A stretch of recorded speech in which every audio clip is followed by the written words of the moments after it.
Hey guys, it's Day here. Today we're gonna cover another tier list for SMITE 5.9. This will be more of a ranked tier list than an super high competitive level tier list, but it still has some application and still takes some reference from the competitive level.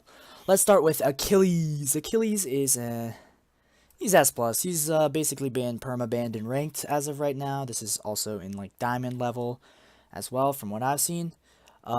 In general, if he's not banned, he just really runs the game for the first 25 or so minutes, and once in the last 5 minutes of the game, he kind of simmers down a bit. But even still, running the game for 25 minutes allows your team really to just take the reins from there and kind of finish the game off. Reason he's so strong is his early game damage is super potent. His 1 and 3 both deal absurd amounts of damage. His passive late game gives him 50 power and like 7% movement speed. That's basically like a Masamune or a stone cutting sword without its passive. And to top it all off, he has an execute and heal.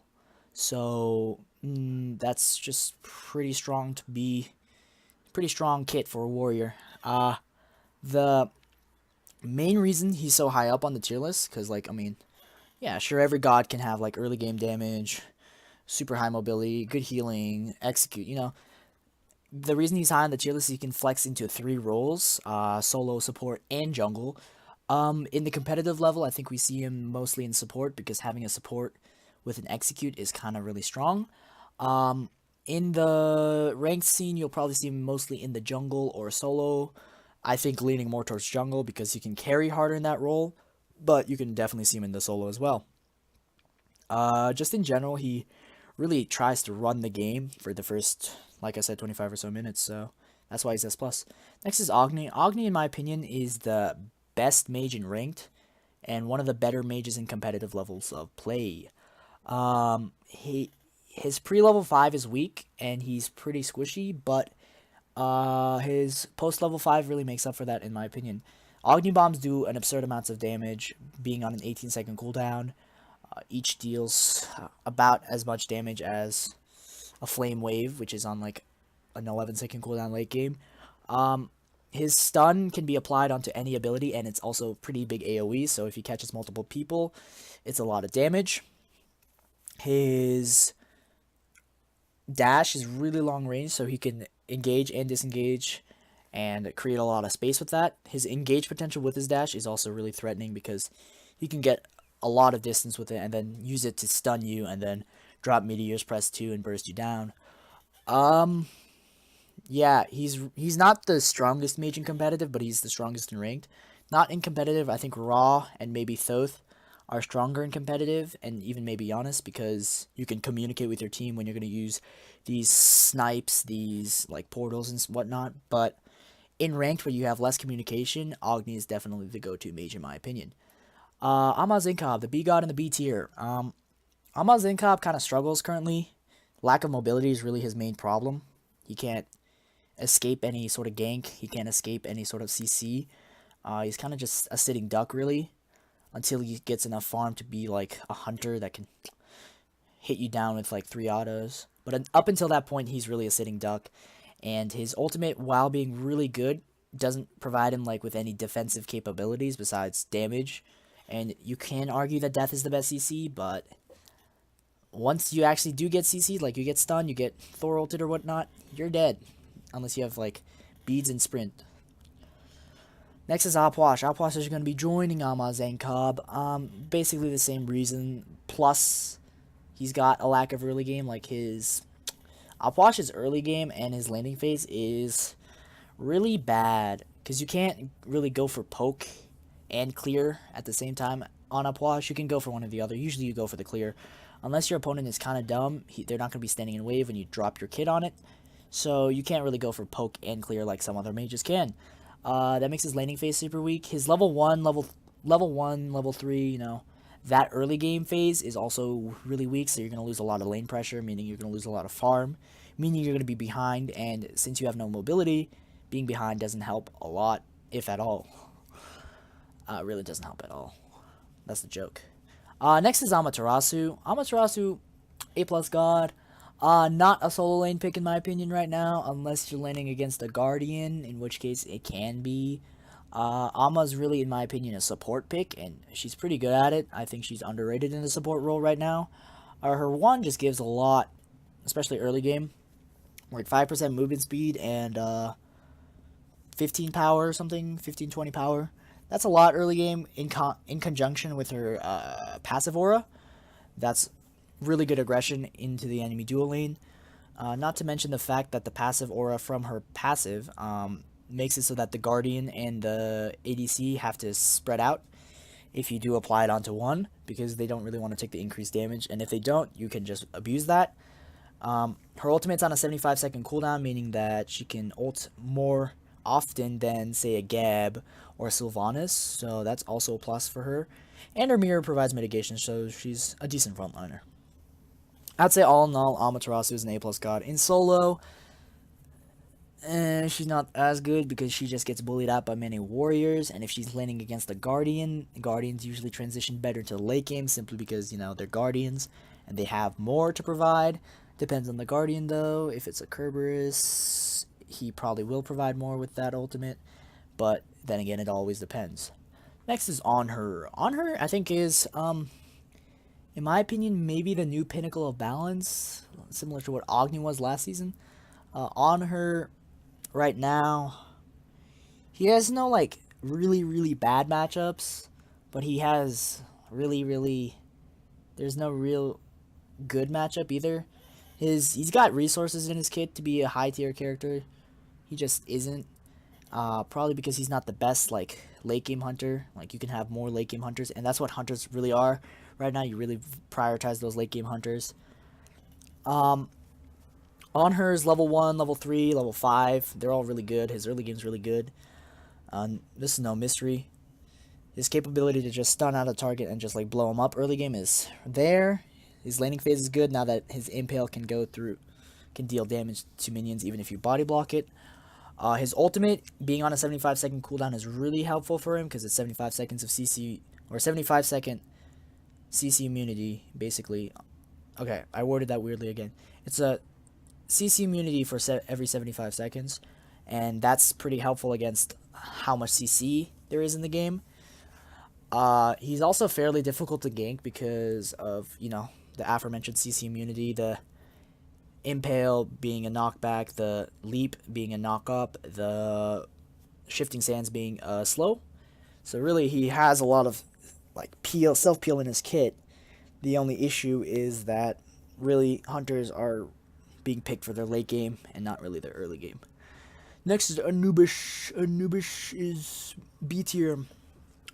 Basically the same reason as Opwash and Amazenkov, really lack of mobility. He has the early game clear, but then after that you're also playing Anubis with early game clear. That's cool, but if you try to invade a buff, or if you try to, like, make any sort of plays off that, you will get severely punished by a jungler and or support. In the late game, it's really hard to get any significant damage off before you get blown up. You can get some damage if you single out a character, or if you single out a person, you can get a lot of damage off with that ultimate, but usually when you ult, you're a sitting duck, and the hunter with crit will usually blow you up. Next is Ao Kuang. Ao Kuang's an interesting fellow. He's good sometimes. He's good if he's getting snowball-y and, like, kind of just can run the game from there. He has to really get that early kill. Otherwise, he doesn't do much. Late game, it's kind of difficult for Ao Kuang because in the siege meta, it's super hard for him to initiate on people because everyone has beads and, like, Magi's cloak and stuff. So it's pretty hard for him to initiate on, like, Phoenix defenses and Phoenix attacks. But if you can run the game and snowball super hard, it shouldn't be an issue. The only issue is now you have to rely on getting snowball-y and not getting out-rotated, out-ganked, or, like, just out-farmed by the enemy jungler. And since his early game isn't all that, the enemy jungle will try to apply pressure to other lanes, and if those lanes get ahead and you can't really gank into them, then you kind of lose. Aphrodite's seeing a lot more play after the spring land. I still think that she's more of a flavor pick, land meta kind of thing. Like, okay, yeah, she was super good in land, but is she going to be that great in ranked and or Conquest, we shall see. I think she's not A+, but I'm gonna put her in A+, because why not? Really, the reason you pick Afro is not even for the healing, it's for the damage on the 2 and the capability of just making sure that your jungler doesn't die when he dives. So say you have a Aphrodite solo and a Raven jungle, right? You just kiss onto Raven, he leaps in, he drops his kit, you press 2, that's a lot of burst. Then you press 3, okay, and then he presses 2, okay, that's a lot of damage immunity as well as healing coming in. Then you can press 4, so he's practically unkillable for that 5-second duration, which is pretty brutal for the enemy team, dealing with a Raven that you can't really peel and is kind of unkillable for the 5-second duration. The main reason is the back off damage in conjunction with the diving assassin. It's just a lot of burst to deal with. The healing is also a plus, so really Aphrodite has the tools to be a high tier pick, but I still think that there's enough counterplay to her that in higher levels of play she might not be as good. But it depends though, because healer meta seems to be making a resurgence. That's a little bit troublesome. Next is Apollo. Apollo is, in my opinion, pretty good hunter. He can scale well off crit. He's got the global ultimate. He has the flex option to be played in mid, which is interesting. His early game in mid is super strong. And that's why you'd play him. Yeah, there's not much more to say about him. He's pretty cool. He's got a lot of self-peel with his mez and his dash and his ult. And he does a good amount of damage with his 1 and his passive Audacity being really good. Arachne. Similar to Ao Kwang in the sense that she has to get snowballing in order to have an impact on the game, but unlike Ao Kwang, her spike and effectiveness is earlier, a little bit earlier actually. She really does things. She really does a lot early game with her spiders and her stun and stuff. Her farming capabilities are really nice. The only issue is transitioning Arachne into the late game, especially in the siege part of the late game, is really something else. Like, it's really hard to engage while sieging or while defending against the siege as Arachne. It can be done, it's like not impossible, but it's not optimal. Other assassins just have better job or have a better time doing it. And her only form of escape is really her ultimate, so that's on like a 90-second cooldown, so once that's burned, she really has no form of escape.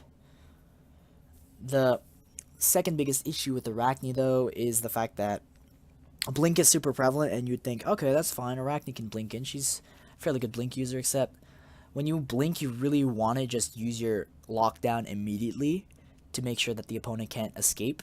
So what Arachne would have to do is blink in web, and then press 2 and try to get the 3 autos off before they escape. This is a little bit troublesome because if they do escape, you're kind of left like, okay, use my blink and I didn't get a kill.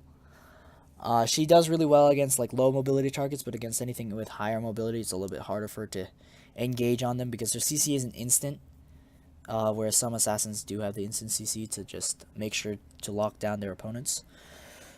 But that's why she's an A-.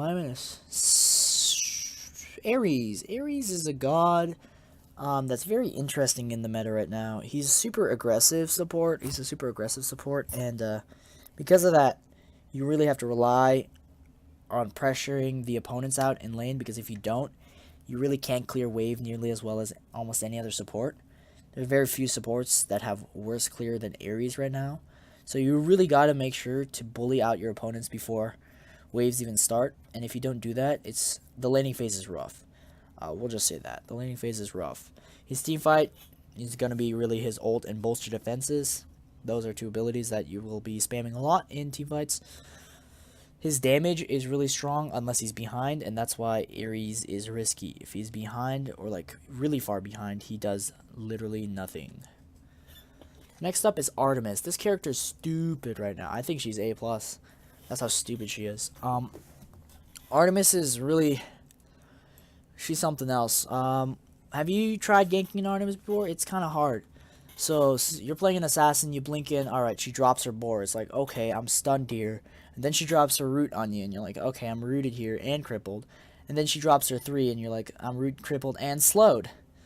Like, whew, that's a lot of CC. Just like in a small area at a very short amount of time. And then she presses 2 to get her increased movement speed and runs away. Artemis is super difficult to gank, is basically the moral of the story, and because of that, she's A+.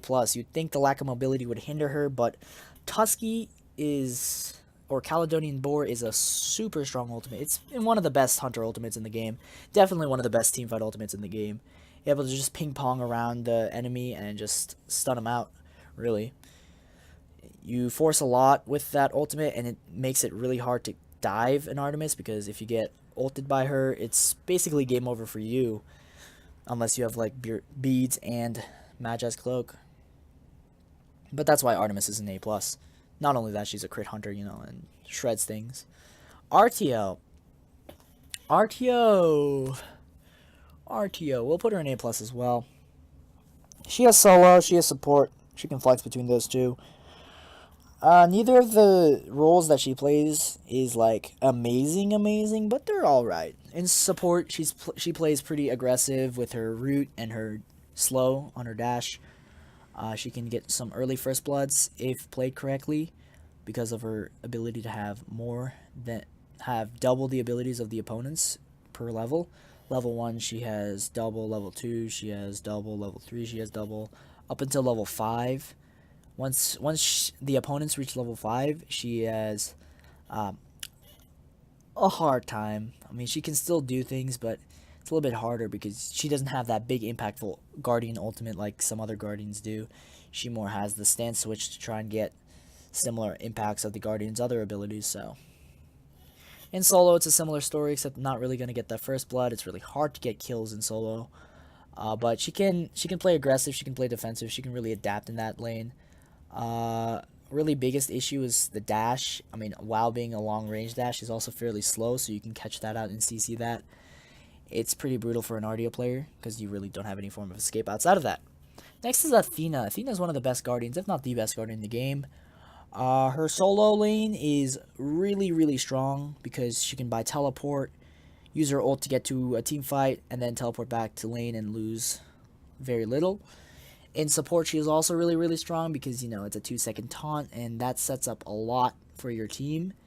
And in jungle, she's really strong, because, you know, global rotation makes it super easy to gank allies, as well as her initiation with dash taunt is super strong. Her jungle clear isn't even that bad for a Guardian.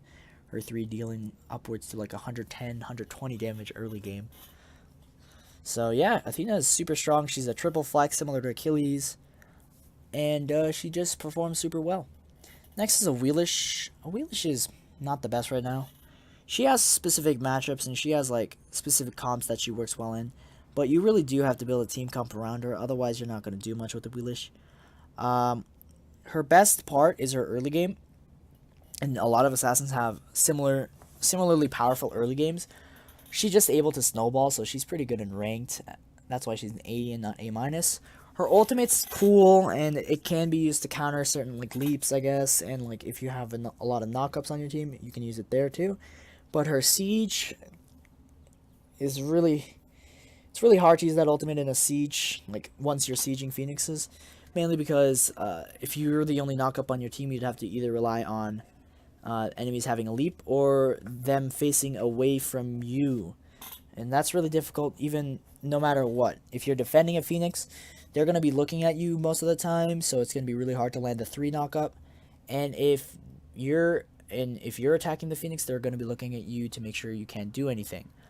Feather Step does a lot of damage and is a good CC, but I feel as though once she gets past like the skirmishing phase, and she gets to the sieging phase, she really struggles a bit. Next up is Bacchus. Bacchus is...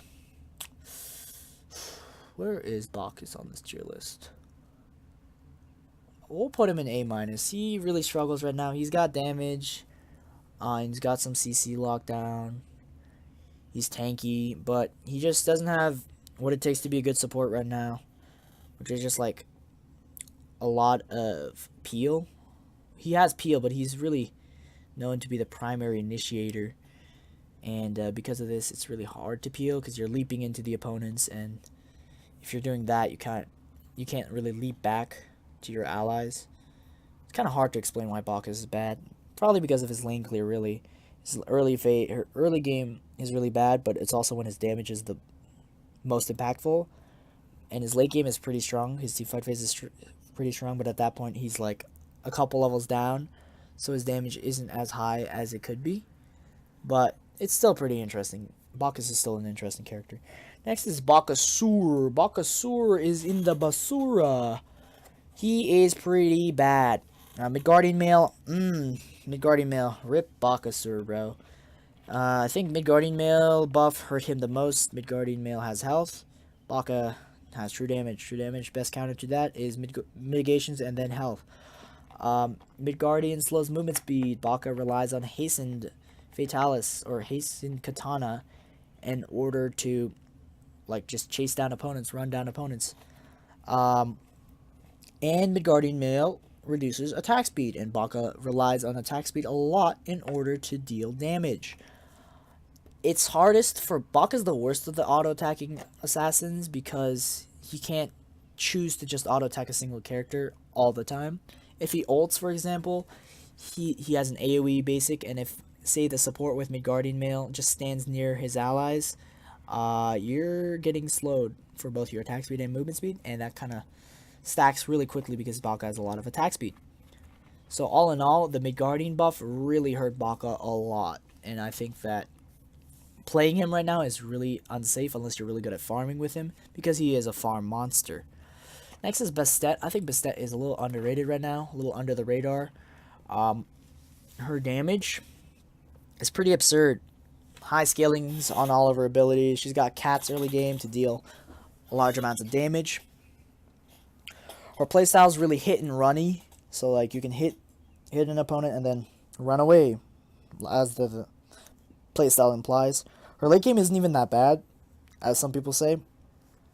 She just leaps in, dumps her kit, leaps out, rinse and repeat until she has an opportunity to maybe dive and get a kill.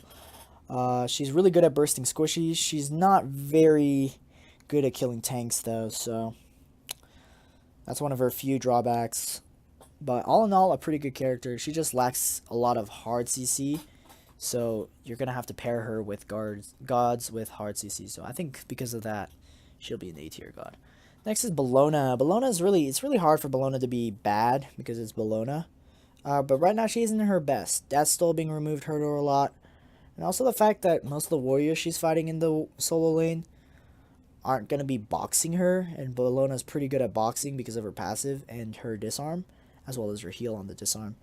Many solo laners at this point are guardians who are looking just to farm past the early game, or sometimes healer mages, which are looking to farm past the early game, or ability-based warriors, which really don't care about your passive as much because they're going to just use their kits and then start autoing you, meaning the protections are less useful.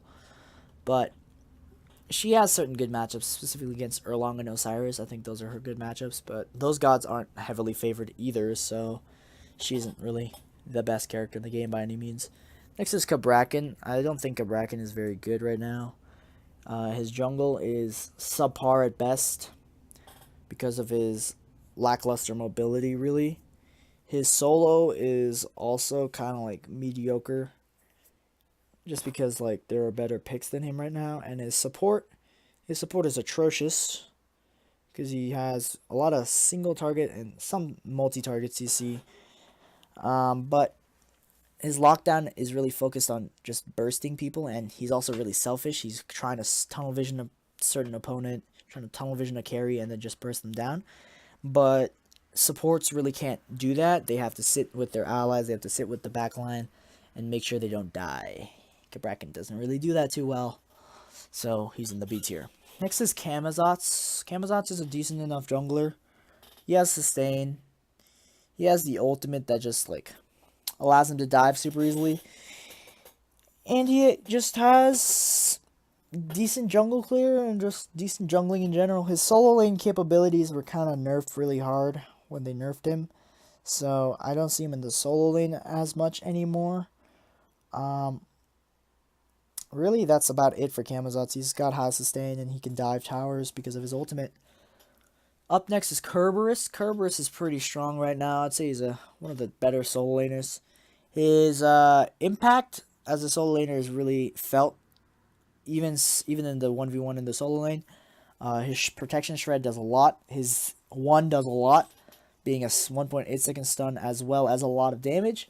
His 3 is pretty good for initiating and escaping. And it has a heal attached to it, so it's pretty cool. And since healer meta is might be coming up, his passive really allows him to take advantage of the heals that opponents might be giving him, and just gives him more sustain in lane. The real reason you pick him, especially in competitive, is if you can synergize with that ultimate.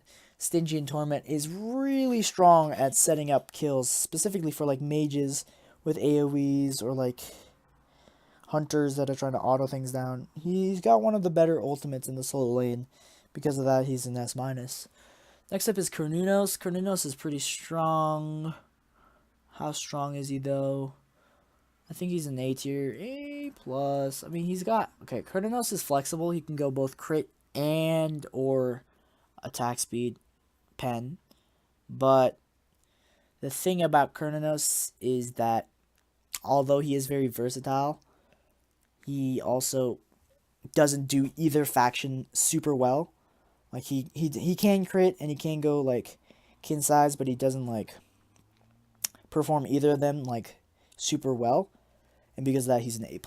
He does have that ultimate though, that AoE 2-second guaranteed silence is pretty strong. So A+. Chuck is A tier. Attack speed slow is cool. It's nice, really strong. The rest of his kit is it's alright. Big AoE, ultimate silence, knockup, cool. Whatever, bro. Really, Chalk is there to be an anti-hunter, but hunters aren't like the things that are running the game right now. It's really the mages and the junglers, so unless they have a double hunter comp, Chalk is kind of like, he's alright. Next is Chang'e. Chang'e is similar situation with Aphrodite, but we might see her as a counter healer as well, so that because her 3 has anti-heal as well as healing, you might see her as a counter healer.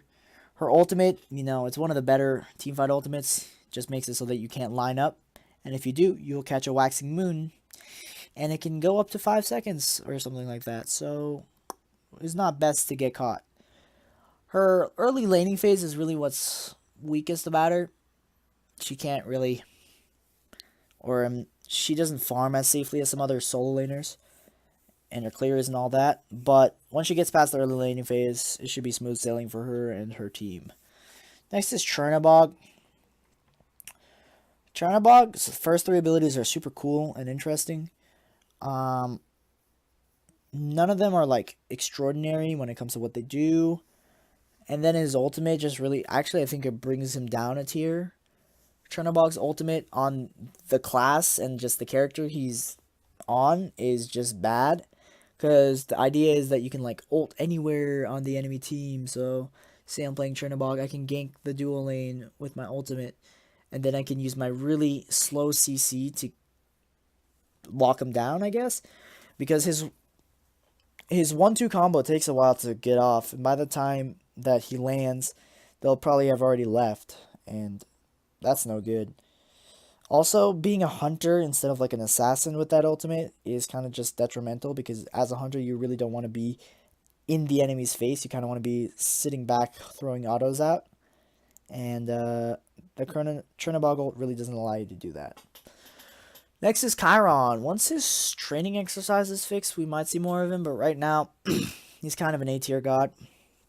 He's really only a counter pick more than anything else. He's picked mainly for the cleanse, not really for...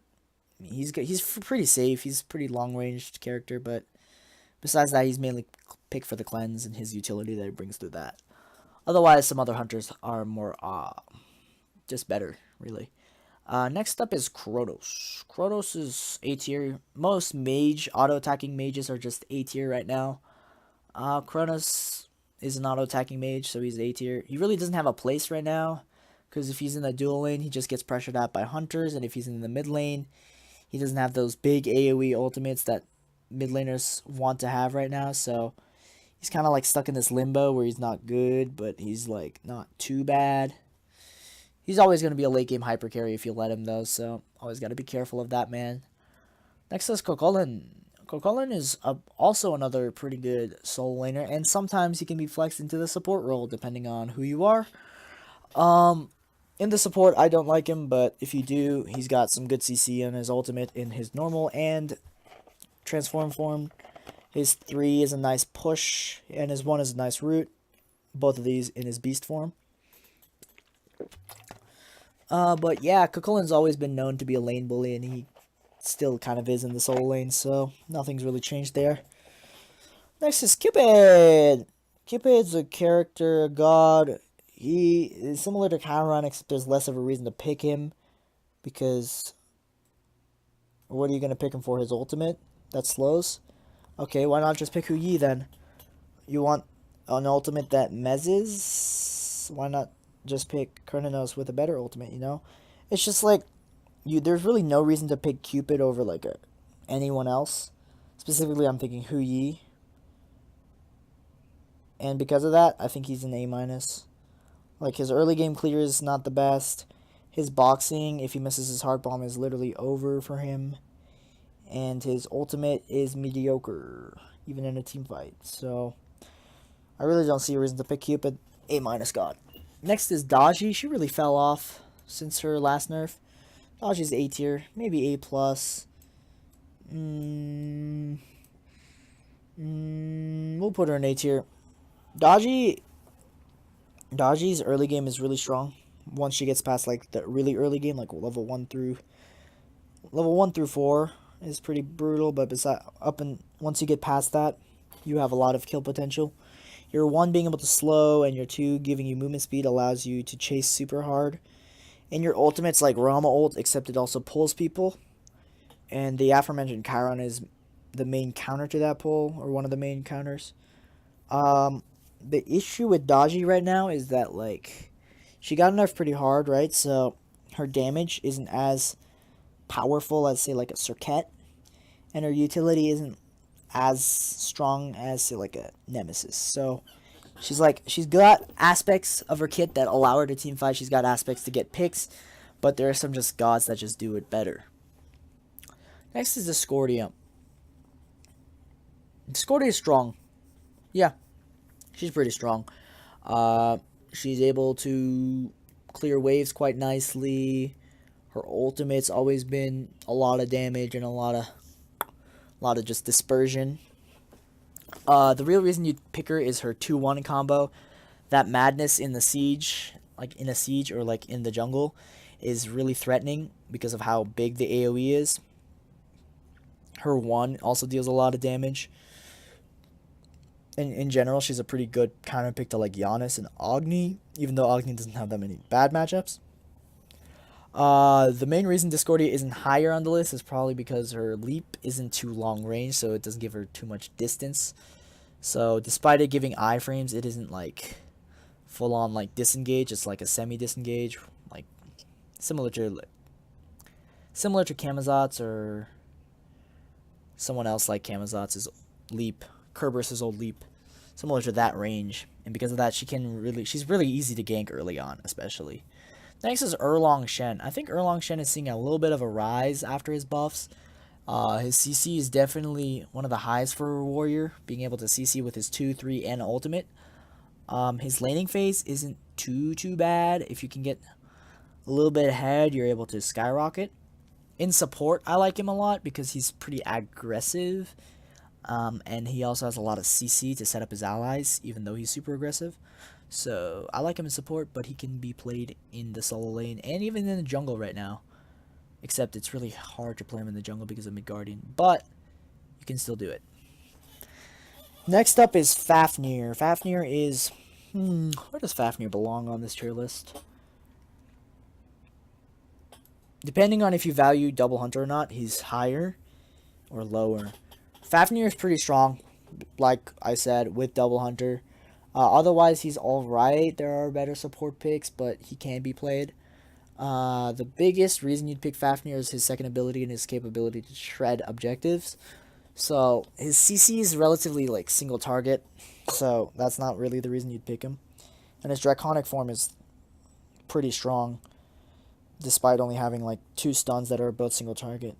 They're still pretty strong because of the ability to shred things. Like giving your entire team the ability to shred objectives is potent, to say the least. Next up is Fenrir.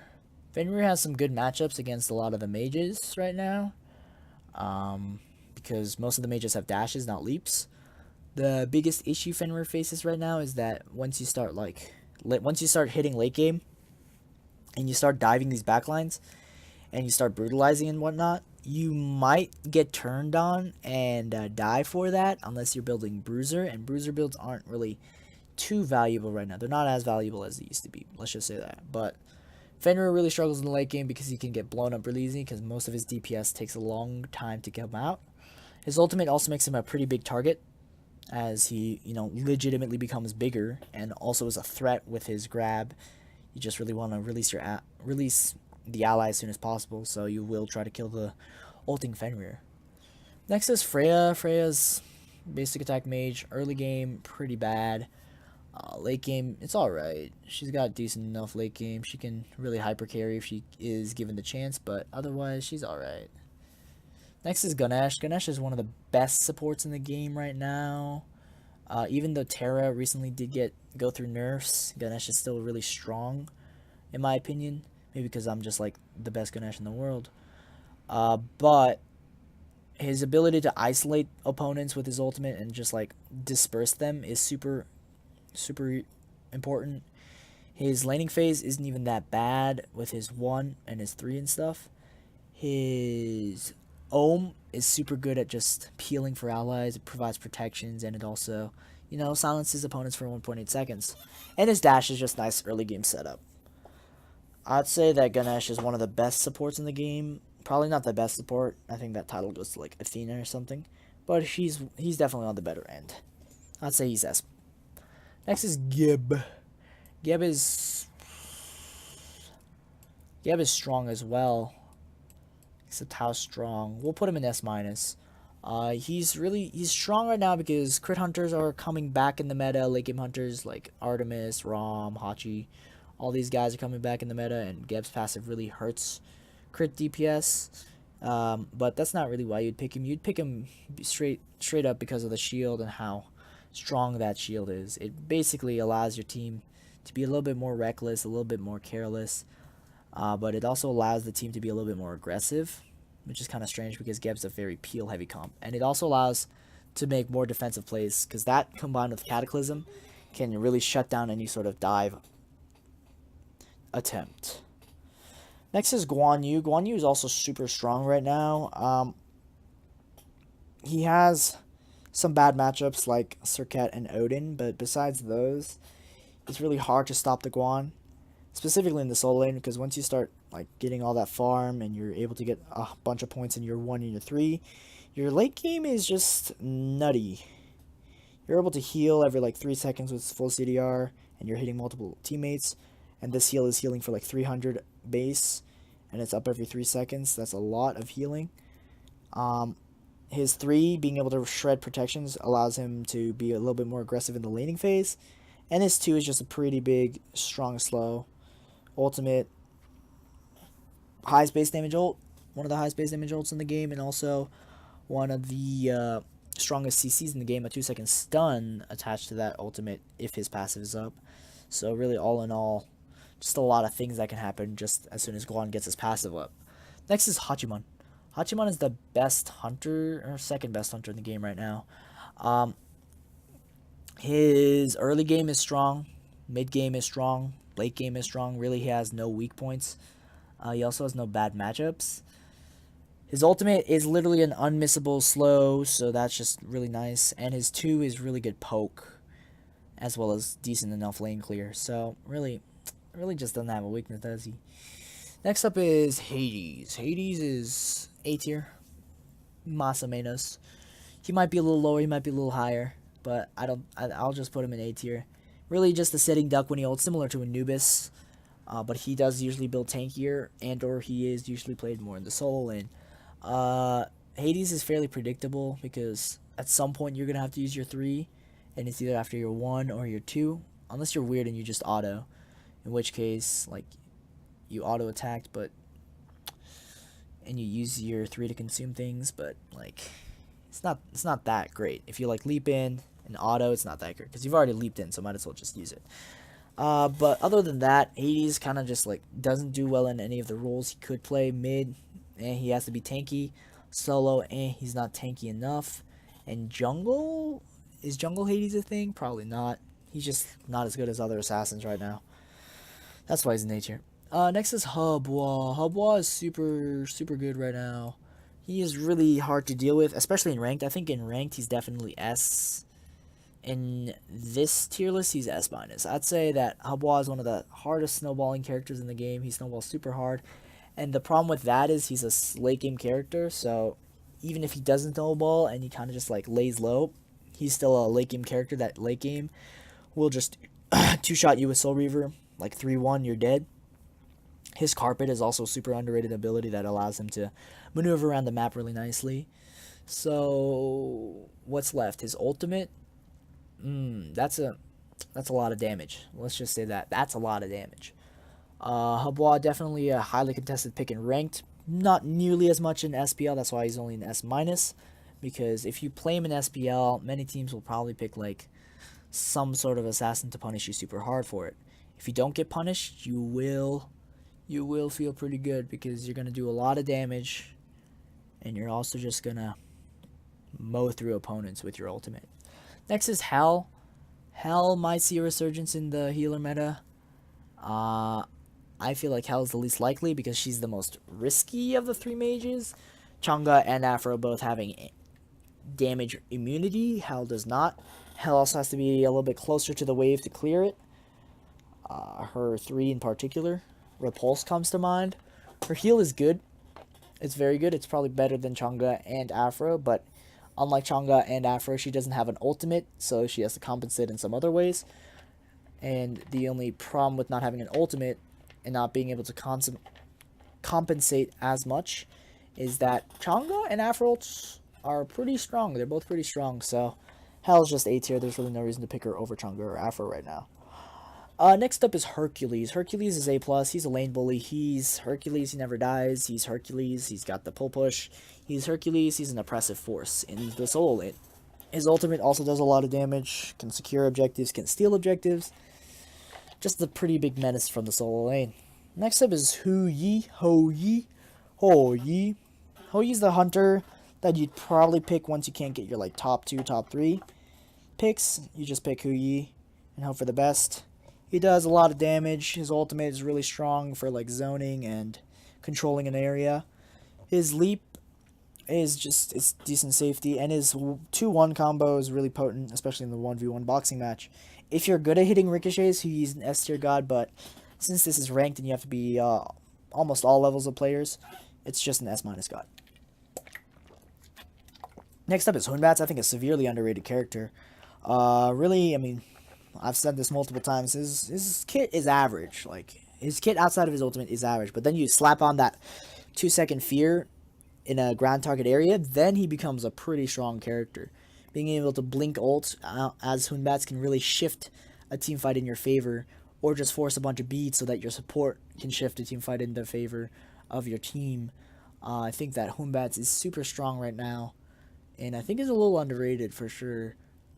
He has really not many too bad matchups. He's got some weaker matchups for sure, but besides that, he's pretty good, and his burst is nice, his damage is nice, but the main reason is his team fight is monstrous.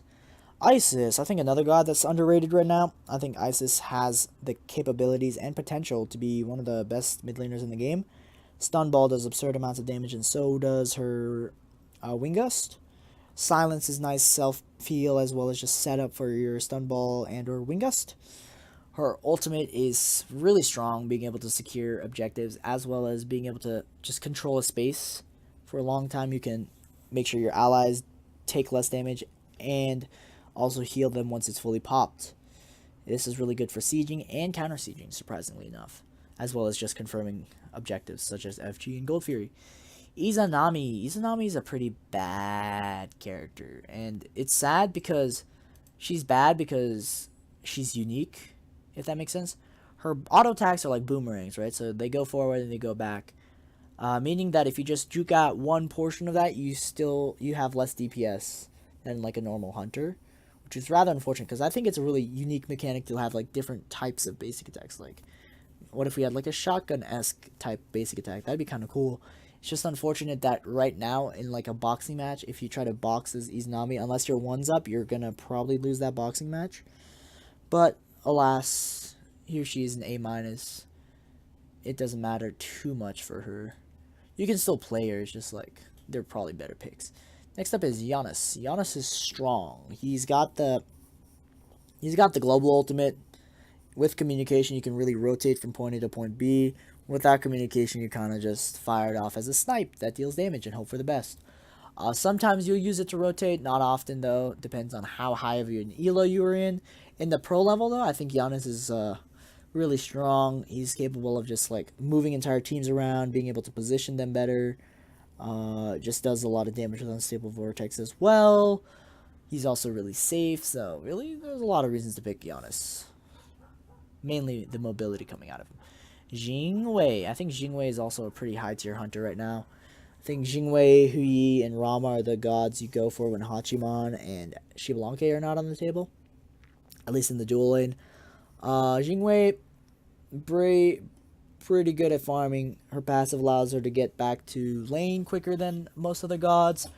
Her ability to knock people up allows her to peel for herself. The ability to dash through knockups, as well as get a longer range dash once you do this, as well as get movement speed, allows her to be really safe, and not to mention her ultimate's just a really nice long-ranged leap.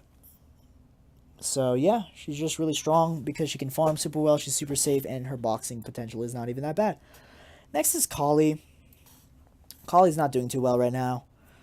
In ranked, she might do a bit better, but even still, she has to get super snowball-y in order to do anything, really. Her early game, still pretty lackluster compared to other assassins, but she does have some options, poke options with her too, which is nice. The only big issue right now, similar to Baka, is Midgardian Mail.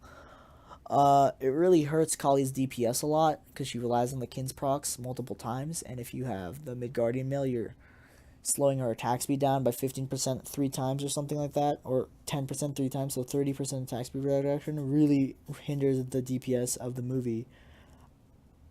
So, yeah. Next up is Khepri. Khepri is an A tier character, I'd say. He has the Revive ultimate, a little bit overrated of an ultimate in my opinion, and I have, 8k worshippers on that god. I love Khepri, but he's just not the best right now. Doesn't have too much of an impact in team fights because his CC is really single target, not very AoE. But it's alright. He can root, he can peel. Really more of a peel machine more than anything else in the team fights. You'll let your solo do the engaging. But that ult can come in clutch, can come in handy, especially in the skirmishes. I think the skirmish phase of the game is really when he starts thriving in the 3v3 mid jungle support, and then they just fight 3v3. I think that's when he's the best. And he has his place, he has his position in the meta, but I don't know, he's just not the best right now. I think there's just better picks. Cuckoo is not one of them. Cuckoo is he's got some mobility in his too, but it's really better just to use that to reposition himself. He drops the NATO on the wave, goes to tower, drops the NATO on the wave, goes to tower, drops his ult and his 2 and his 1, and it's just basically his kit when he gets dove. If he dies, well, he's dead because it's really hard to peel as a Cuckoo. You have to, if you can get your ult on yourself, you should be fine, but if the enemy assassin is pretty decent, they will find a way to engage on you when you either A, don't have your ultimate and or relic, or just B, find a way to just sidestep it or juke it in some way, shape, or form. So Cuckoo is really unsafe, even though He's one of the safest farmers in the game. His impact is a little bit less felt than something like an Agni or a Ra. Kumba is the next god on the list. Nah, Kumba's pretty good right now, in my opinion. I think a little underrated. Probably not, actually. A lot of people know he's good. His lockdown is absurd with his 3-second mez, 2-second root, and 2.2-second knockup. That's a lot of lockdown, especially on like a single target or something. The ult is also really good because it just removes someone from the fight for 2.2 seconds, allowing you in that time frame to either A, set up some damage on the bottom of the fault, or B, just win the fight while they're in the air. So it's really strong there. His mez being 3 seconds allows it to be a really good peel tool, and it having attack speed and just a regular slow, attack speed slow and a regular slow allows him to just use it offensively as well, and even if it breaks, it still has a purpose. And his root is a 2-second root that in the early game you can spam a lot to try to get an early cheeky first blood. Depends on how smart the opponent is, of course. In ranked, it's more possible to get an early first blood on Kumba than, say, like in competitive level Smite. Next is Kuzenbo. Kuzenbo did get buffed. I think he's not A+. Okay, that's trolling. I think that the Shell Spike giving him cooldown on his 3 is a pretty impactful buff, and we'll have to see how he goes from there. Because don't underestimate the damage that Kuzenbo's dash does if you get dashed into your own wave. Because that's like, what, 6 ticks of damage, and if he's able to... Because, like, that's 7 ticks, because you get hit, and then you get 6 ticks of minions, and then if he somehow finds a way to get you into a wall as well, that's like 8 ticks of damage, and that does a lot of damage early game. You gotta be pretty afraid of that. You also have to be pretty in the dual lane, which is where he's less likely to be. You have to be afraid of the Nene Kappa poke level 1. It's just kind of annoying. And his ultimate in support is not good. In solo, it's pretty good disruption though, so you could use it there. And Shell Spikes, is just useful to reset cooldown in 1 and 3. Loki is the next god on the list, and he's bad. I don't like Loki. He's ugly. Sorry about that. Loki's he's got an ugly personality. And he's probably like A-, something like that. Team fight's bad, good single target burst, whatever. But Loki's just boring. Don't play him. He's boring. Like, what do you do as Loki? You just farm for the entire game, and then you just get, like, outplayed in the solo. If you play him in solo, you just kind of lose because you get paired against, like, a warrior who can bully you out or just freeze wave on your ass. So really just boring character, bad character. Don't play him. Medusa is the next hunter on the list. She's an A-tier hunter. She's similar to Kerninos, except a little bit worse because she doesn't have the same like versatility in the 1 that Kerninos does. Her 1 is just damage and attack speed. She still can, build both crit and or attack speed. So she's got a lot of versatility in her build. It's just like similar to Kerninos. She doesn't excel in any of those aspects, so she can't be like the best hunter in the game anymore. Unlike Kerninos, her ult is a little bit worse because it's just like a slow, not a silence for 2 seconds, but I mean, slow is still pretty impactful. She can still box really well with it. She just has to go through the cast time, which Kerninos kind of just cast on the ground and just keep autoing while casting. So, something to keep in mind. Mercury's pretty good. He's just really obnoxious to deal with. He gets crit and he gets hastened and he just kind of walks at you. And you as a squishy can't do much. You as a support can do very little unless you have CC. If you do have CC, you CC him and then you blow him up. Basically is how you do it. But yeah, Mercury is really annoying right now. His ultimate is really hard to deal with because there are more alleys for Mercury to ult down than before. Or more unknown alleys, more undiscovered alleys than before. He can ult from the T1 towers in the dual lane. I think he can do the same in the solo lane. There are certain jungle paths that you can just ult all the way through. And there's just a lot of annoying ways he can get to you with his ultimate. His early game, though, is what is really bad about him, so you gotta abuse that if you're a jungler. And if you do, you should be sailing pretty. Next is Neja. Neja is really interesting. I'd say he might be. I think he's higher tier if you're playing SBL or like competitive level Smite. But in ranked conquest, I think he's A tier. It's either get ahead or lose with Neja. He's really reliant on getting that snowball because he's an all-in character. So once he sashes in, there's really no leaving because you got to use your ult to DPS. So you better be getting either that kill or setting up a kill. So he's an all-in character. If you're ahead, you can maybe escape with your life. If you're behind, you're really not going to get the kill, so you're probably going to die. Neja really works as like a utility assassin as well because his ult can just put someone out of the fight for like a good few seconds, and then you can win the fight, similar to Kumba. And similar to Kumba, you can also set up a lot of damage at the bottom of the Neja ultimate, and it's a lot harder since in the next patch they're going to make it so that you can't like move left or right. You can probably set up the damage a little bit easier now too. So yeah, Neja has a lot of setup for his team, and he's an all-in character, but he does rely on getting ahead in order to do these things. He can still set up from behind. It's just that if he wants to live after the setup, he kind of has to be ahead. Next is Neith. Neith is nothing remarkable. She's got the global ultimate though, so that makes her decent. Her heal also helps her in the laning phase, but aside from that, nothing remarkable. Next up is Nemesis. Nemesis is pretty strong. How strong is she though, really?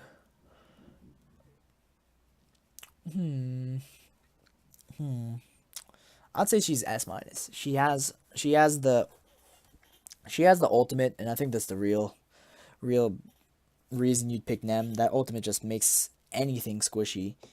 It makes squishy super squishy, and it makes tanks squishy. So she's just really good in team fights because she just ults a priority target or even just a target, and they just get blown up, and now it's a 4v5. And yeah, really, it's hard to play around that ultimate. You kind of have to disengage and hope for the best, really, or you can just engage and just hope they can't get you, which is also a strategy. Her early to mid game isn't even that bad anymore now that she kind of just presses 2 and it does a decent amount of damage. Her main weakness, I think, is the lack of hard CC. I think that is her shortcoming. Some other high tier assassins do have that hard CC that she lacks, but I think that ultimate definitely does make up for it. Next up is Nike. Nike, she's a solo laner, very safe solo laner. Her ultimate giving her a health shield, so if you get ganked, you're fine. In a pickle, you can just 3 away. You know, her clear is pretty safe. You know, she's just safe, really. Really, no other way to describe it besides that. She's a safe solo laner. Kind of farms up for the late game when she actually has the impact with her laurels and her knock-up and her ult, so until that point, she's just basically farming in solo side. Next is Nox. Nox is bad, okay? Okay, I'm just gonna put it out there. Nox is bad. I don't know where people got this idea that Nox is good. Like, this is definitely 100% personal bias, okay? Personal bias coming here. But Nox is worse than Upwash, okay? And, the reason is she has no poke. So, as a mage, she's just already failing her job. All the high-tier mages have poke.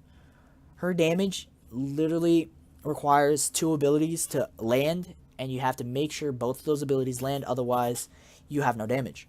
Her dash, you can't use that as damage. You have to hit your 2 and your 1, otherwise you don't have damage. Another issue with Nox is that she just, like, she can't poke while clearing wave. She has to drop her 2, and, I mean, I guess she could poke with her 1, but, like, no one's really doing that. And it's ranked. Come on. Like, you're playing ranked, okay? You may not be the best player or the worst player, but every ranked Nox I've played with has nowhere near enough skill to pull off the Nox combo consistently enough in order to be, like, playing Nox. Just play Scylla if you're going to play Nox. Like, please. Just, okay, the ult has utility. Okay, the ult is long range. Raw ult is long range. Raw has utility. Play Raw. Just don't play Nox. Please just don't play Nox. Nuwa's like god. She can press 4. She can do damage to everyone on the map. She can make it so that she cannot miss her 4th ability. But all jokes aside, It's really hard to kind of like dive into Guan because she just drops her fog, drops her minions, drops her shining metal, and then you're stunned there while taking all this damage. And shining metal mid to late game with those clay soldiers hurts a lot. Can do like up to 1,000 damage. Soul Reaver, even more, you know, like 1,300 with Soul Reaver. And her ultimate just makes it so that, you know, she can just beam herself out of the fight for like a couple seconds and make sure she can like live, while also, you know, doing damage to everyone on the map. The reveal part of the ultimate is pretty useful because you can like ult to scout whether they're doing objectives, and if they are, then better either get on that or something. And her weakest part of her kit though is the lack of like objective secure though. She doesn't have like a Poseidon ult or like a Ra ult or a Thoth ult to secure these objectives. She has to like secure with her clay soldiers combined with her shining metal. Other than that weakness, she's alright. She just kind of loses pressure early game. It's like almost every mid laner, so she doesn't really do much in the early game. But once she gets to late game, she's alright. Odin. Okay, hear me out on this S tier Odin, okay? Odin is the best counter pick in the game right now. Just straight up. Let me show you why. Okay. Can Achilles get out of the cage? No. Can Guan Yu get out of the cage? No. Does Guan Yu have healing? Yes. Can Agni get out of the cage? No. Can Athena get out of the cage? No. Can Ganesh get out of the cage? Yeah. Can Hachiman get out of the cage? No. Can Cerberus get out of the cage? No. Yes. Can Kukulkan? Yes. Yes. Yes. No. No. Yes. Yes. Sometimes. Yes. No. And then we haven't even gone to no. No. No. And who else am I missing? Someone else is high tier and cannot get out of Odin Cage. But whatever. Okay, you get the idea. Odin Cage traps a lot of high tier characters. And it's really... he's the best counter pick in the game. And healer meta. Another thing is that healer meta is rising. Odin ult is the best anti-heal ultimate in the game. Osiris ult, you have to hit it. Circuit ult is single target. Odin ult is just a big AoE circle that makes it so that you cannot heal. It forces an entire relic to just get out of. It's such a good teamfight ultimate, and it's also really strong against a lot of these top tier characters that I think Odin is S tier as a counter pick. He is god awful when he's not a counter pick. If you pick Odin just cuz, probably not going to do too much. I mean, you can still probably get a few cages here and there, but not going to be nearly as impactful as if you pick it into a Sylvanas Ra Aphrodite, you know? Like, if you pick it into that, it's like, wow, that's an Odin into 3 healers that cannot leave the cage. That's a yikes. Odin's is the best counter pick in the game and is S tier because of it. Next is Osiris. Osiris is rip Death Soul, my man. He's an A tier. Really doesn't have any sustain. Solon is all about that sustain. Osiris, since the removal of Death Soul, really doesn't have it, so he's an A tier. He can still bully sometimes. It's a lot harder now that he didn't have sustain, but he can still bully. He's got a lot of poke with his 2 and his 1 being on relatively short cooldowns. His 1 being on a really short cooldown, 5 seconds, right? And he can transition pretty well into late game, like teamfight god. He's able to, you know, reduce damage and also has mitigations built into his passive, so pretty good, pretty good. Next is Poseidon. Poseidon has a good matchup into Giannis, and that's pretty important. Has a good matchup into Circuit, or not good, but decent enough matchup into Circuit, and like shuts down a lot of mobility because of that Whirlpool, and I think that's super important. Kraken is a secondary to the Whirlpool. Whirlpool is Poseidon's most important ability. Kraken is second most. Hitting that Kraken really can change a team fight, but so can hitting that Whirlpool with Gem of Isolation. Really just able to just trap people in an area for quite a while. Besides that, Poseidon's just like really fast and kind of hard to lock down because of all these AoE circles that he can just drop on himself. So yeah, Poseidon's pretty good. Poseidon's pretty good. Next is Ra. Ra, I was mentioning Ra before. Ra and Agni are relatively equal when it comes to like value, I'd say. I think Agni in ranked is definitely worth more, but Ra in competitive might be worth more, especially because in competitive they're like running healer meta a little bit more. But Ra is super strong. Props to Wolfie for making Ra super strong, I guess. He's basically the player that brought him out. The reason Ra is strong is because of his 3 divine, his 3 and his 2 and his 1 and his 4 are all good abilities. His 2-1 is kind of really hard to like you can't really trade with a Ra with 2-1 up, because then even if he loses that trade, he just heals up. His ultimate being on such a short cooldown makes it really hard to punish, makes it really forgiving if you miss. And if he does hit it, it's like 800,000 damage, just straight up.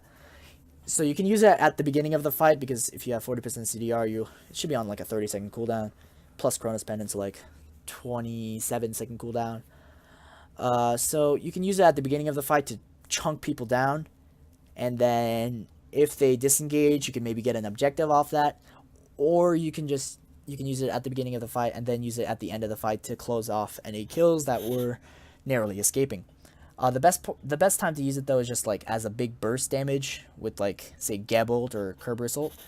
Ra ult does a lot of damage, so does Ra 1, and Ra 3 is a really good utility. Ra 2 is just good disengage, good just trading back and forth in the mid lane. Raj is good, dude. Raj is good. The only aspect of his kit is the lack of mobility, but his passive does give movement speed, so it kind of makes up for it. It's just not like a hard escape like Agni Dash or like Giannis Portal, but he's still really strong in my opinion. Next is Rajin. Rajin is really good, very good. He's really climbing up my leaderboards for sure. I love Rajin. I think Rajin, the damage on his ultimate, although he is like quote unquote a sitting duck in it, still he does a lot of damage. Being able to do like up to 1,500 damage with the Taiko drums is super strong. Being able to taunt 0.5 seconds 4 times, so let's just say 0.8 second taunt or 1.5 second taunt with like diminishing returns. Being able to taunt for 1.5 seconds is really strong. Being able to fear for 1.5 seconds is also super strong. His ultimate is super versatile, as he can just be used straight up for damage if he has the setup. He can use it for setup if he wants, or he can just use it for a disengage. Not to mention Raijin's early game is really strong, like stronger than most other mages. His level 2 Raiju 2-1 is pretty strong, like poke. So he can compete against many of the hunter mids right now, and that's why he's valued so much. And Raijin's 3 is pretty good at making him escape. So in general, he's got a lot of damage, he's got a lot of poke, and he's got what it takes to be a high tier mid laner for sure. Next is Rom. Rom's a high tier hunter. You know, Rom's just never gonna be bad. It's Rom. I don't think he's got the tools to be bad. He's a pretty basic character. Like, there's not much to him. He's got an attack speed stim. He's got a basic attack stim. He's got a roll. He's got an ultimate that gives him range. And even with this simplistic kit, he's able to really never be bad because it's Rom. Hey, he's always going to be that hunter, and he's super versatile in his build because he's just a hunter. He's like the purest form of a hunter. So, it's Rom. He's pretty strong right now. Crit is strong. He's strong. Dev's strong. What's not to love? Next is Ratatosker. Ratatosker's pretty good. I'd say like up here, the junglers would be like Nem, Serket, and then once you get past that, it's like, okay, Nem, Serket, Robin, then it's like Thor, Rat, Susano, and then from there it's like Camazotz, Awelish, Bastet, Najah, you know, like those. I think that's how the tier list would go for the junglers. So I'd say Rat is A+. We all know why. His global ultimate is kind of nutty. Get it? Because he likes acorns. Yeah, he just ults from Gold Fury to duo, ults from FG Pit to solo. He can ult from mid Harpies to mid. He has a lot of teamfight presence too with that ultimate because it does have CC attached to it.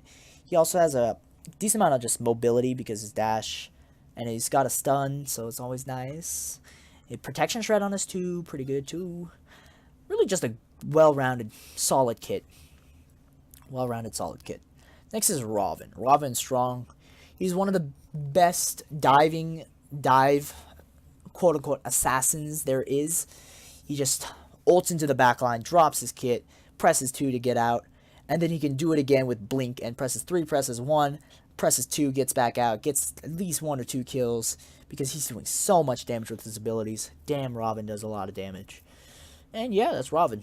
That's why he's an S-. He's really good at that. And he's maybe a little better in ranked because there's less communication to like collapse and or CC Robin. It really just relies on players' awareness more than callouts in ranked. It's always something to keep in mind. Scylla's A+. Play her over Nox, please. Scylla's ultimate, really a lot of damage, you know. I think everyone knows Scylla's ult does a lot of damage. I think everyone knows that just Scylla does a lot of damage, especially late game. Crush, her, I don't even know, Sikkim plus Crush.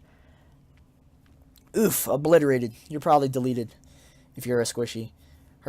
The only issue with her is that her escape is pretty predictable. You can kind of see where she's gonna go, and that's not always a good thing. If your opponent can like not have to guess where you're gonna go, it's kind of easy for you to get punished. The most interesting thing you can do is like use mind games, but the opponent can just wait till once you're underground, and then they can just use like a leap or a blink to catch up with you, and you're probably dead. Early game is not Scylla's forte either, so some other mages have a better time, especially in the early game. But once she does hit that late game, it's gonna hurt. It's gonna hurt a lot. Next up is Serket. Serket is dumb. Serket is dumb, dude. Serket is super strong. She's Jesus. Serket is wild. Madness, Cobra's Kiss into Deathsbane. One-shot squishies early game, one-shot squishies late game, nothing changes. Late game, the only thing that really does change is that instead of being able to, you know, like one-shot squishies and then leap out, she one-shot squishies, then ults a tank, and then leaps out, you know? It's kind of like that. She has to spread out her CC a bit more with Cobra's Kiss. She can't just taunt a single target. She has to taunt multiple targets. People say her teamfight's weak comparatively to some other assassins, but it's still really strong. She can taunt at least her targets, and she can stun a third, as well as completely shutting off healing and doing true damage. Serket's super busted right now. Mobility, she's the most mobile assassin in the game. You can argue Susana, but Susana has to go through the 3-phase swoopity swipe to get anywhere. Serket just kind of dashes away. I mean, the leap's a little bit clunky, but invis leaps away. Really the only counter to Serket is once she, let's say blinks in, you gotta CC her and or blow her up. The issue with that is that Serkets right now are building tanky and also have Magi's Cloak. So it's really hard to do either of that. So I'd say Serket is an S+ god, especially in ranked, because it's super hard to communicate in ranked. And I think that in like SPL, she's 2 tiers down. She's really a ranked god. Like, she's way better in ranked than in competitive level, but she's an S+ for that reason. Next is Scotty. Scotty is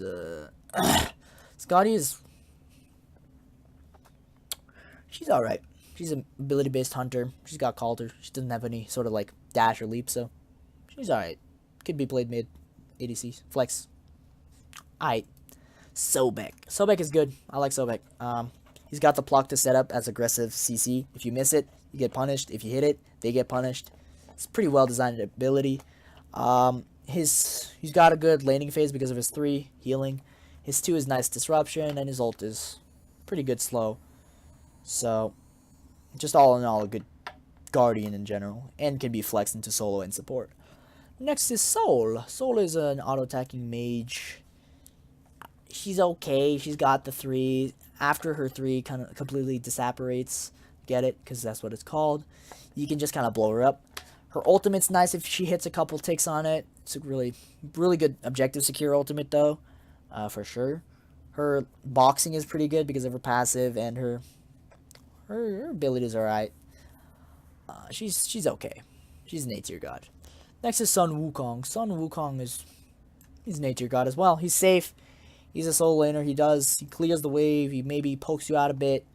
If he gets ganked, he ults to safety. He's got Bird. He can go in or out with that. You know, safe god.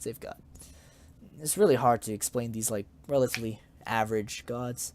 Next is Susanoo. Susanoo is like I was saying, once the Nam, Robin, Serkets have been taken, it's like Susanoo, Rat, Fenrir kind of tier. Susanoo's good. He's got the 2 mobility. His chase potential is really good because you can blink in, press 2, press 3, lock the 3 on them, you know, dump your 1, dash towards them, and if they dash away, right, you can use your 3, blink on them, you know, repeat, get some autos in, and they're probably dead. His ultimate's super good in team fights. It's really good team fight ultimate. Knocks people up in a big just line, I guess. I mean, it's a circle, but like the pattern it moves in is a line basically. So it's big old Beyblade that you can let through. Yeah, what else is there to say? All of his CC is knockups, so it's really hard to. You have to preemptively beads it, otherwise you're not gonna do anything against it. So he's a pretty good character. Pretty good character. Still a relatively weak passive in comparison to some other assassins, though. So have to keep that in mind. Next is Sylvanas. With the healer meta rising, he'll also be rising. Still does lack that mobility. I think it's less of an issue though, because most every support is running upgraded sprint right now, and most every support is going to use it. You know, so Sylvanas is pretty useful with sprint because his main issue was his lack of mobility, but sprint kind of does compensate for that a bit. Not completely, but a little bit. And if you're a good Sylvanas, you can get a lot of lane pressure just with his 1-3 combo. That's a lot of lane pressure. And just being able to sustain the lane as well. Pretty strong, pretty strong. Next is Terra. Terra got nerfed. She did get nerfed. She's still pretty strong. Really strong in lane, actually. Like, really capable in lane. Especially because the root is really hard to miss, and the 2 is also fairly difficult to miss. It's impressive to miss your dash on a still object, so basically impossible to miss. Yeah, that's really the biggest thing about Terra, is that most of her abilities are pretty easy to hit. The only issue with them, I guess you could say, is that they all have some cast time. Like her root requires her to cast her 3, cast her 1, travel the distance of the 1, detonate the 3, and then now you're rooted. Okay. And then the 2, you just got to cast the 2, and then cast it again to clap. You have to go through all these animations. But, I mean, aside from that, she really has no weakness. She's got some toned down numbers on her ultimate. Still a super strong ultimate. And really, yeah, there's nothing else to say about her besides that, I'd say. Next is Thanatos. Thanatos is aight. He's got sustain. He's got the execute, early game damage, late game execute machine. Really not much else to say about him, really. Next is Morgan. Morgan's something else. She's a versatile. She's definitely better in SBL levels of play than in like ranked, I'd say. But I think that Morgan has quite a big of an impact. In the team fight, she can transform into anything that fits the need, really. And if you're good at playing that god, you can really impact the team fight like that.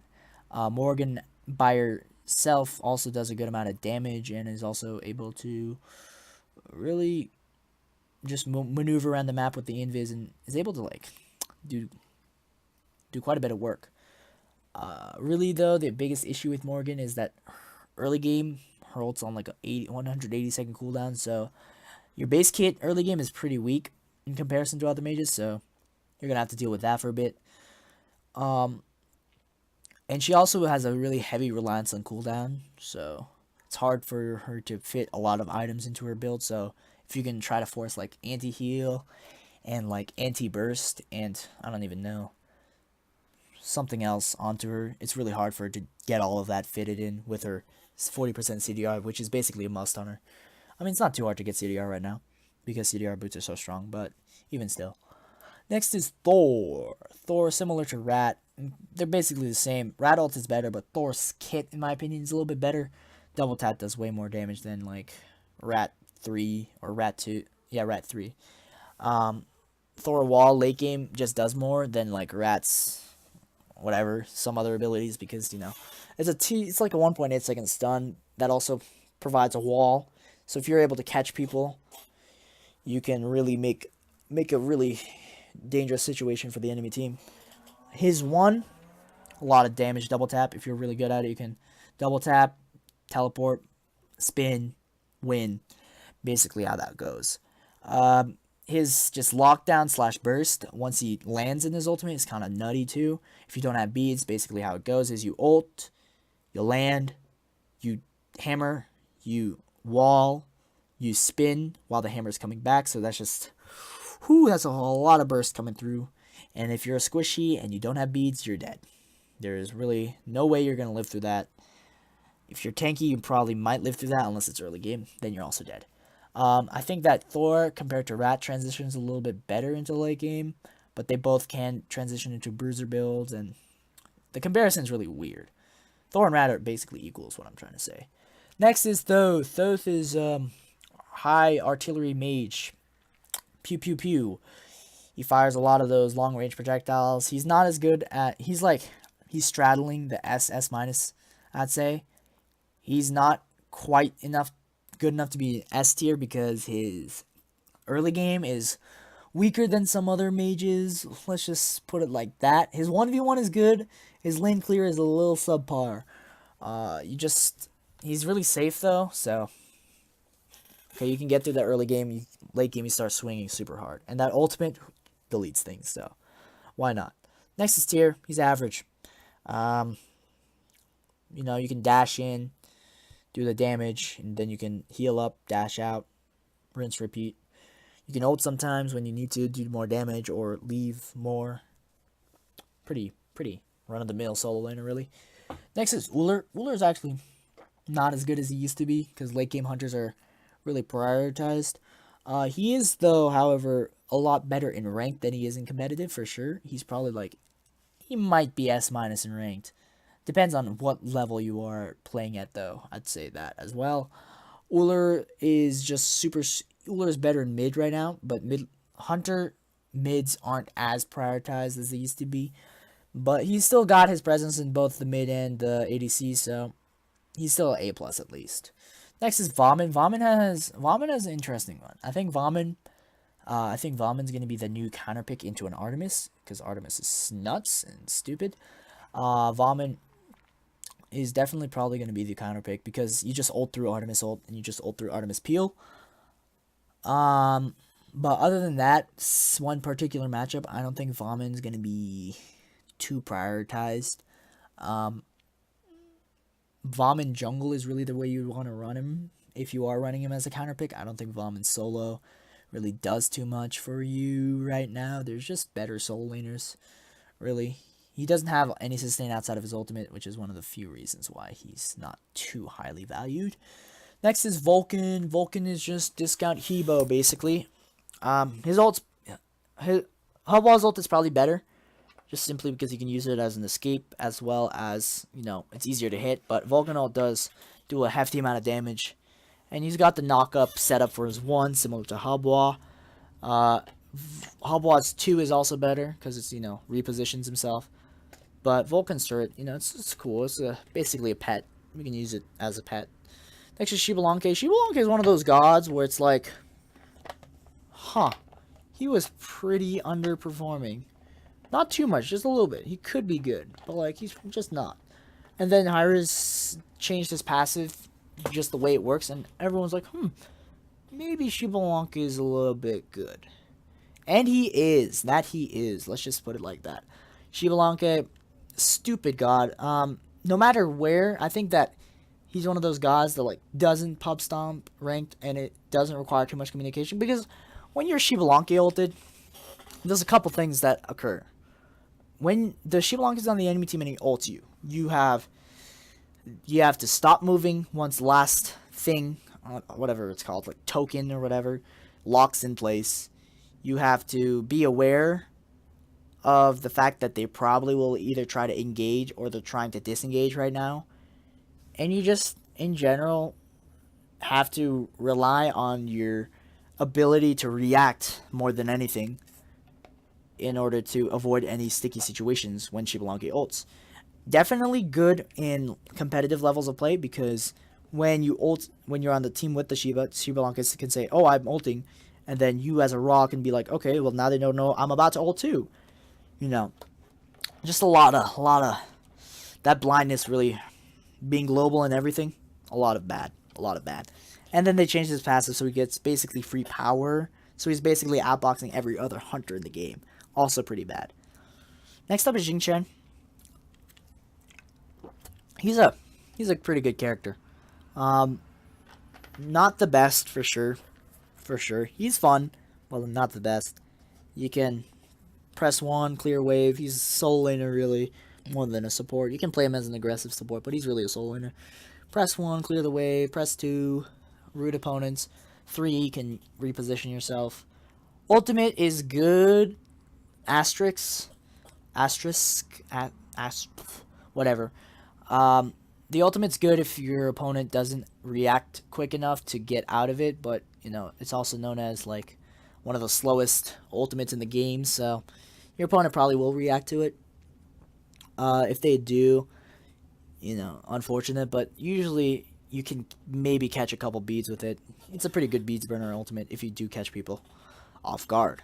Next is Ymir. Ymir is also an A tier character. Lack of mobility is really holding him back. That freeze is really strong. The slow on S2 is really strong. The wall is pretty strong if you know how to use it. And the ult is pretty alright for a Guardian. It could be better, but it's strong enough. It's just really the lack of mobility that hurts him a lot, because if you just kill the Ymir, he really can't do much. Especially if you get really close to him, because it's really hard to hit the cone freeze, because you know the cone gets wider in range. So being close to the Ymir makes it really difficult to hit it. I mean, of course, if you do hit it as Ymir, you're peeling for yourself, and then you can wall yourself off. You can 2 them, slow them down, and just run away. But if you don't hit that freeze, you're probably as good as dead, unless you're ahead and then you're super tanky. Next is Zeus. Zeus is still going to suffer the same problems as he did before his buff this patch, but he'll have more burst on his ultimate. So, I mean, if you really have a comp that can peel super hard, like really hard, you might be able to get away with running Zeus. Otherwise, there's really no reason to play Zeus just in general. His burst is super good, but he gets dove super hard. So you really have to win lane as Zeus, and you also have to like basically get ahead of Zeus, otherwise you lose. And finally, we get to the last god on the list, Zhang Kui. I think the buffs that Zhang Kui got are actually really impactful. Maybe in lower end ranked than in higher end ranked, but I think that Zhang is going to be so much more fun to play. So much more fun. Not more fun to fight against, but more likely that I will be fighting with or against Zhang. Just because the passive changes, they're cool and all, but really what we should be talking about is the fact that he now has a 2.2 second stun. I think that's kind of wild. Not many characters have a stun of that length available to them. Chang'e can reach something like that. Ymir is the only character that comes to mind. Cerberus used to have that, but it was too strong, so they reduced it. So it's kind of like a 2.2 second stun locks you into the Zhang Kui ult, and then he can just press 2 on you whenever. It's a lot of damage, really. But Zhang Kui still has his weaknesses, specifically mobility, or the lack thereof. So you can get camped a bit, and his early game is mediocre. His level 1 clears and all that. Level 2 clears alright. For the level 7 on, that his clear is just like pretty good, really good.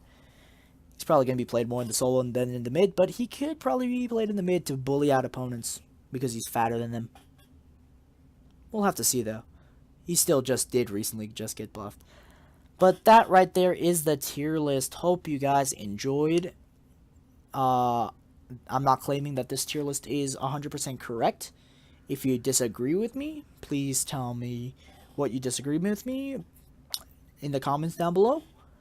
But thank you guys for watching, and hope to see y'all next time. Bye-bye.